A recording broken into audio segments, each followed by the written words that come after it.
Right now at noon, Carl Junction residents learn how local agencies respond to severe weather. And thankfully, no severe weather across the area today or into the weekend, and even a bit less rain. We'll talk about that in the forecast coming up. Plus, with 1,500 campers arriving, storm ravaged Camp Barnabas. Races against time for repairs.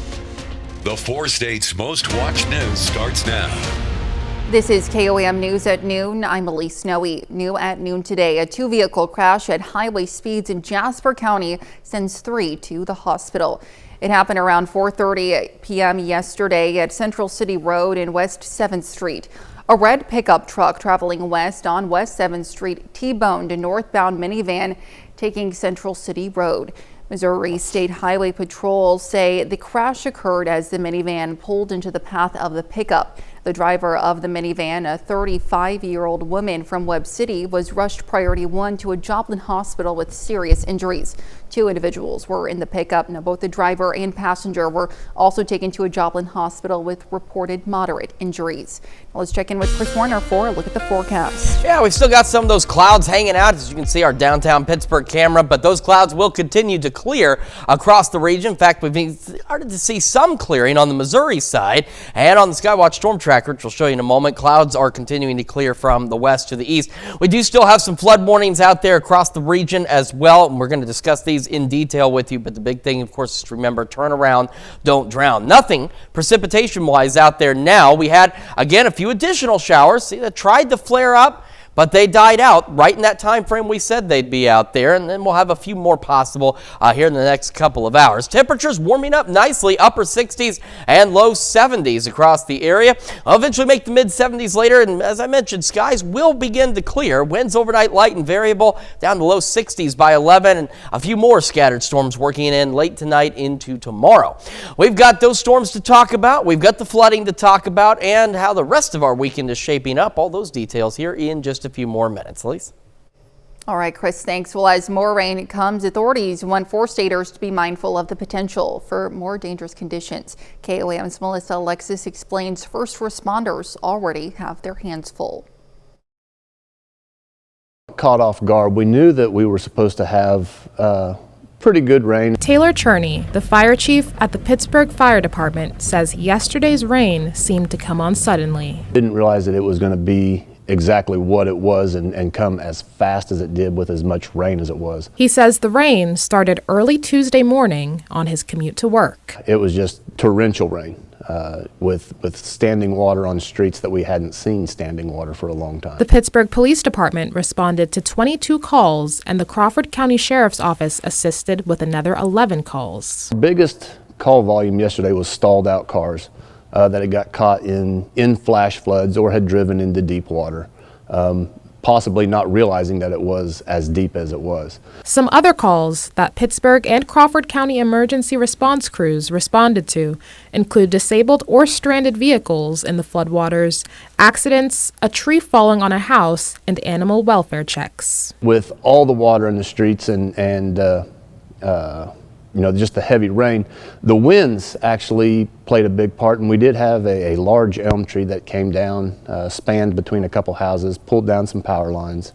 And something the fire chief wants to remind the public of to promote safety. Be aware, if you're leaving for work, leave a little bit early in case you have to detour. You don't want to drive through the deep water, you don't want to drive through flowing water. Turn around and find another route. And as always, be on the lookout for emergency vehicles. Reporting in Pittsburgh, Melissa Alexis, KOAM News. Pittsburgh and Crawford County emergency response crews received more than 30 calls between 7:30 and 10 a.m. on Tuesday. And communities around Berry County are also dealing with the mess from the storms. Camp Barnabas, a summer camp for those with disabilities, saw widespread damage from downed power lines to entire trees going into cabins. With staff and an estimated 1,500 campers expected in a matter of weeks, the camp's team knew they needed help. A call for help on social media prompted dozens of volunteers to come out.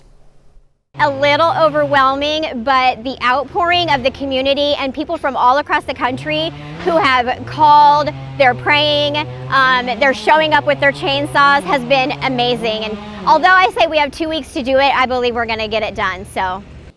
KOAM staff say they've had roughly 100 volunteers for their first day of cleanup alone, and there's enough work for all of them.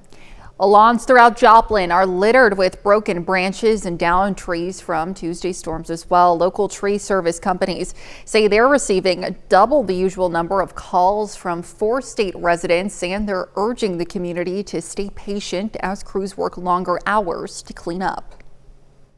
Since the storm's been setting in, we've been getting about 10-15 calls at minimum a day, keeping busy, going to go look at them. So much rain that the root balls are getting saturated, and then we get the high winds, and that's why the trees are blowing over.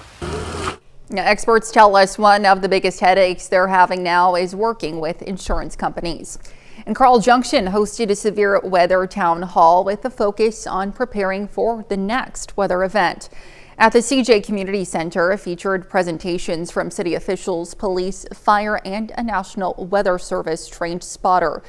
Carl Junction is very familiar with severe weather. On Easter Sunday, an EF1 tornado tore through Jasper County, uprooting trees and damaging homes. Organizers aim to educate the public on emergency response protocols before and after severe weather events. Anytime a severe thunderstorm warning is issued, people need to be aware. People need to start preparations. People need to be, eyes on the sky. People need to be watching their local weather forecasts. The siren, really, when that goes off, that means there's actually a tornado warning, which means there has been rotation or an actual tornado spotted. So the time to act is very short. The meeting streamed live on the CJ Community Center and Carl Junction Connection Facebook pages. Well, coming up, a bill to strengthen sentencing for accessory to murder in Oklahoma goes to the governor's desk. And later, we're making enchilada casserole in the Mr. Food Test Kitchen.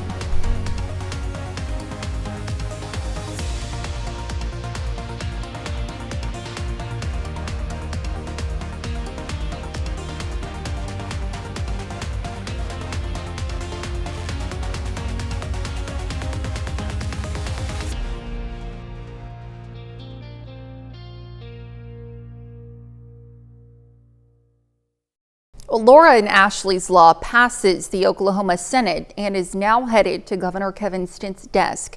The proposed law adds accessory to murder in the first degree and accessory to murder in the second degree to the list of felony offenses for which Oklahoma already requires convicted criminals to serve at least 85% of their sentence. Now, the law is named after 2 girls, Laura Bible and Ashley Freeman, who went missing in December of 1999. Now, Ashley's parents were found murdered in their burned home. Their disappearance launched a decades-long investigation, leaving family, friends, and an entire community desperate for answers. The primary suspect, Ronnie Busick, eventually agreed to a plea deal in 2020, pleading guilty to accessory to murder, kidnapping, and arson. As part of the agreement, he was required to provide information that could lead to the discovery of Laura and Ashley's remains. However, Busick's cooperation was limited and no new leads emerged. In 2023, Busick was released early from prison due to good behavior.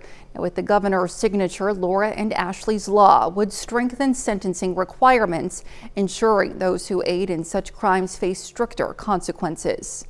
And Liberty Utilities moves closer to hosting town hall meetings for customers in Missouri. The announcement comes after the Missouri Public Service Commission voted 5-0 to launch an investigation into customer services and billing practices of Liberty Utilities. The investigation covers all Liberty Utility companies operating in Missouri. While the energy provider continues to iron out the details, upcoming plans will include a series of town hall meetings open to the public. Now, as of now, these meetings will tentatively take place from June 9th through 13th. Liberty plans to announce the dates, times, and locations once they've been finalized. And some standout students at McDonald County High School signed to take their skills to the next level, but not for sports. Now, the school held a ceremony honoring 10 seniors who will move on to military service following their graduation. I'll be starstruck. Everything's gonna be like a whole new world for me, you know. Growing up a lot, like I just look at the people that are my models in my life. I just can't believe I get to be one of them, you know. Yeah, I hope someone looks at me as their model, but I just can't believe I'm be there. Friends, family, and members of the public also attended the ceremony. And still to come on KOAM News at noon, Mr. Food. For some holidays, you might need to check your calendar to see when they fall. And then there are those that are pretty obvious, like the one we're gearing up for today. And we've got a few additional showers and storms ahead of a beautiful weekend. Break down the details for you when we come back. Welcome back to the KOAM News at noon. So we've had a rocky April, 3 severe weather events leaving damage and destruction behind. We're going to get a little pause in the activity because they've also been dealing with flooding concerns with this. And then we'll watch for additional storms next week. But thankfully, we have a nice break here between here and there. Let's start with that look outside downtown Pittsburgh. A moment ago, it was just all clouds, no sun. But you can see there's a little more sunlight out there as these clouds will continue to clear. I want to take a quick check on our flood warnings across the area. So starting into parts of Vernon, Bates, St. Clair, and Cedar counties, we've got the Marmaton River near Nevada. Minor flooding is expected. This flood warning runs until early Sunday morning. And then we've got the Little Osage River near Horton. This flood warning runs until Saturday afternoon for minor flooding expected. Minor flooding also expected with the Osage River at Taborville. That warning runs until late Monday morning. It's one of the latest ones we have. And then we also have the Sac River near Kaplinger Mills. This one runs until tomorrow morning for minor flooding, which at this point is occurring. Then we head down south. We got a couple of new flood advisories for the Spring River near Baxter Springs. This one runs from now until tomorrow evening. The bank full stage is 12 feet. The current stage is 12.3, but it should fall heading into next Tuesday. So something to keep an eye on, though, if you are around there. Same with Spring River near Waco. We've got the stage is at 15.2 feet. And at 16 feet, the floodwaters could impact low-lying areas. Now, this one, though, is in effect from now until further notice, is what the advisory states. Those aerial flood warnings for Craig, Ottawa, and Delaware counties that were supposed to expire at 10:30 this morning have been extended until 10:30 tonight due to the heavy rainfall that we've had across the area. It's just continuing to cause some flooding concerns, low water crossings, and other rural roads and things of that nature in those counties, so do watch out. The flood warning for the Spring River in Oklahoma has been dropped. However, the Neosho River near Commerce, this one still continues until late tomorrow evening, as we're already seeing moderate flooding taking place. That's going to be impacting some low-lying areas of Miami, as well as State Highway 125 and Riverside Park. So a lot to keep in mind. The rain may have stopped for now, but we're not quite out of the woods yet. Nothing on the Skywatch Storm Tracker. As we discussed, we had a few of those little showers try to pop up out here. They have died out.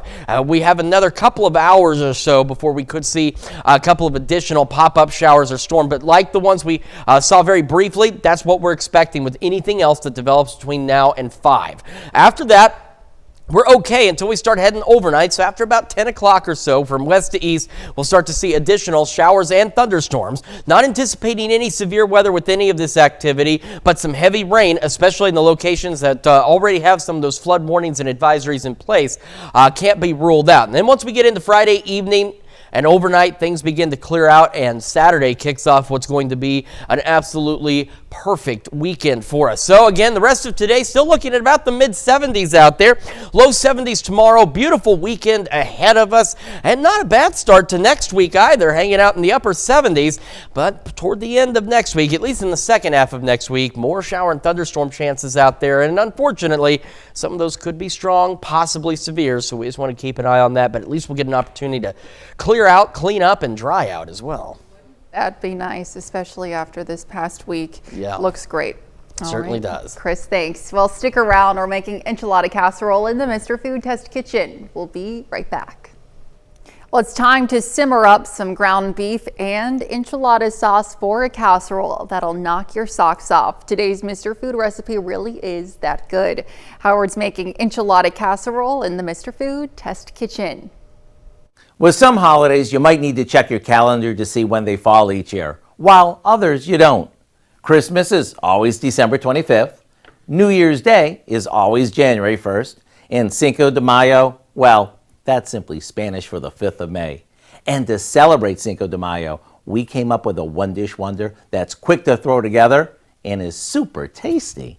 We begin by sauteing some ground beef with a chopped onion until no pink remains. To that, we add a couple cans of tomato sauce, some fiesta-style corn, a can of enchilada sauce, a bit of chili powder, ground cumin, and some salt and pepper. While that simmers, we place 6 corn tortilla shells in the bottom of a baking dish. Now we top those with half of the meat mixture and sprinkle on some shredded cheddar cheese. We layer everything one more time and pop it in the oven. It's sort of like building a lasagna. Serve this up with an icy margarita and let the festivities begin. With every bite, you get layer after layer of everything you love about an enchilada, but with the ease of a casserole. To get the recipe for our enchilada casserole, simply visit our website. I'm Howard of the Mr. Food Test Kitchen, where today we found an all-in-one tasty way for you to say, ooh, it's so good. Well, you can, of course, find this recipe along with a lot more good food from the Mr. Food Test Kitchen online. All you have to do is head on over to our website. That's KOAMnewsnow.com. Now here's a look at the 4-state market prices. All right, again, looking to clear out. A few storms, though, build back in overnight tonight into Friday. Also be aware of those flood advisories and flood warnings. Turn around, don't drown. Got a great weekend ahead of us. Great start to next week. Watching more storm chances in the second half of the next work week. A few days to dry out will certainly be great. Much needed. Yeah. Chris, thanks. Dalbody up first later on. Lots coming up at 5. For starters, if you're the parent of a new driver, you might be white-knuckling the whole experience. A new report is looking to put you at ease with a look at the safest vehicles for inexperienced drivers. Plus, we'll introduce you to 2 KCU Joplin medical students getting ready to walk across the graduation stage before they walk down the aisle as husband and wife. And if you still haven't secured your real ID, well, you should know time is running out. We're going to hear from the Missouri Department of Revenue on what you need to know. Hope you join us for those stories, a lot more, of course. KOAM News at 5. All right, Dal, thanks. And that's the news for now. Thank you for joining us on KOAM News at noon. Have a great rest of your day.